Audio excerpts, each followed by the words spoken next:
So, to be clear, not every fighter is a weirdo fascist. So, let's talk a little bit about somebody that I think is worth the conversation right now, given the ongoing genocide in Gaza, given the near daily crimes against humanity that we're discovering. I mean, just in the news the past few days, mass killing of medics, burial in a mass grave, all of these horrific things we hear coming out of Palestine every single day. So tell us about Bilal Muhammad and why Bilal Muhammad matters for people, even people outside of the MMA fight sports world.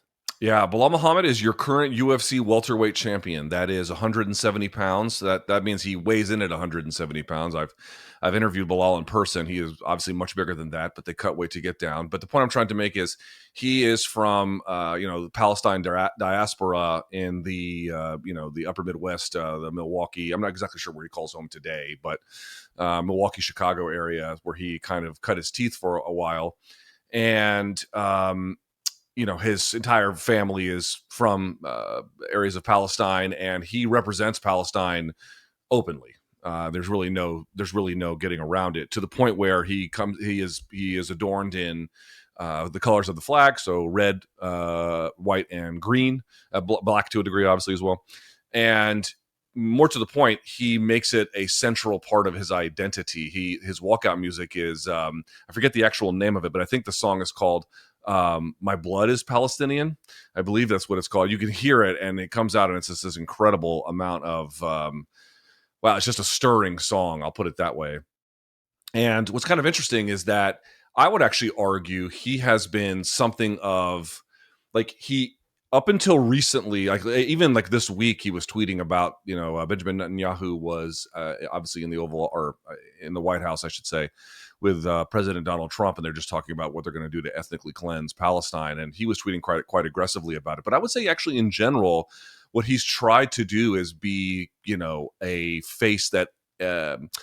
He has a fight style that isn't necessarily action oriented, and for that reason there might be some friction with the fans. But in terms of being somebody who is a sympathetic figure and a representative of a clear an important struggle, he has been a very, very, I'm going to say, great ambassador for that. He has tried to be as, I think, um, accepting, not accepting, what's the one, what I'm trying to say, like he's trying to make himself as palatable to as many different audiences by being not neutral, but being constantly trying to be upbeat about the future and struggle and everything else. But he is unlike, many. It's just very rare for someone to take up a mantle in this way. And I want to be clear, like, I don't know if he's undertaking it in the same way that you or I might support the struggles of Palestine, because I am not Palestinian and I don't know your background. But you get the idea. For him, I think it's more about just protecting his family and protecting his identity and protecting his nationality and his people.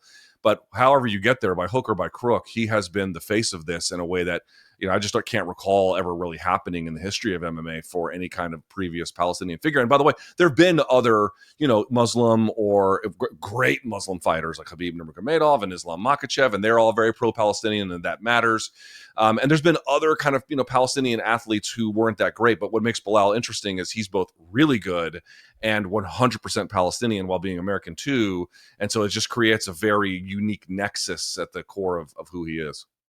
And it should be stated as well, like when Bilal won the welterweight championship, he beat Leon Edwards in Manchester, England, which is where Leon Edwards is from. And you would have thought it was on the streets of Detroit, the way he was paraded around by the quite large Palestinian and Arab community in that city. So, an outpouring of support from corners of the MMA watching world that you might not have expected.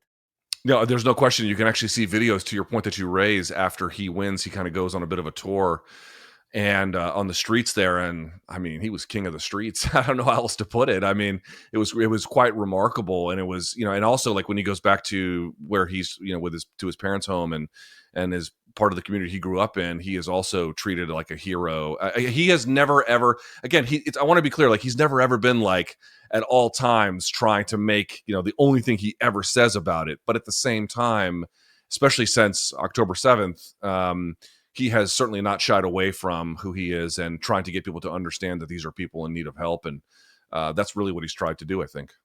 And the last point on Bilal I just want to make, one of the things that was really touching that I heard him say was about how affected he was when he saw video of people of Palestinians in literally in the refugee camps sitting around TVs watching him and his fights, supporting him, etc. Really powerful image just to hold in your mind. No question about it. I think, again, he has been embraced. He, there is no distance between himself and Palestinian advocacy. There is no distance between himself and Palestinian nationalism, and there is no distance between himself and what it means to be pro-Palestinian. And I think that all the various parts of the diaspora, or obviously, back in Palestinian territory, they have all embraced him.